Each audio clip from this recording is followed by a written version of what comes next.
రోజెస్కి అంతా పెటల్ అంతా రిమూవ్ చేసుకోవాలి. గైస్ సపరేట్ చేసుకున్న పెటల్స్తో నేను రోజ్ వాటర్ ఎలా చేయాలో చూపిస్తాను. సో గైస్ రోజ్ వాటర్ చేయాలంటే ముందుగా ఇట్లా ఏదైనా ఒక పెద్ద ప్యాన్ పెట్టుకోండి. గిన్నె లోపల ఇట్లా ఒక బేస్కి ఏదైనా పెట్టుకోండి.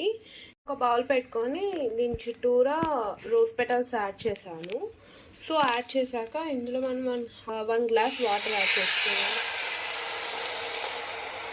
వాటర్ యాడ్ చేశాక ఒక 1 గ్లాస్ సో లిడ్ పెట్టేసేయాలి. ఇలా పెట్టేసుకోండి. సో ఇలా పెట్టుకోండి. సో సిమ్లో పెట్టుకోండి. సో గాయస్ ఇది ఒక 15 మినిట్స్ తర్వాత తీసేసుకున్నాను. సో నాకు ఇన్ని వచ్చాయి. సో అరోమా చాలా బాగుంది. కూల్ అయ్యాక మనం ఒక బాటిల్లో యాడ్ చేసుకోవాలి అంతే. సో గాయస్ అలా వాటర్ అన్ని కూల్ అయ్యాక ఇలా ఒక స్ప్రే బాటిల్ తీసుకొని మనం ఫేస్కి అప్లై చేసుకుంటే చాలా మంచిది.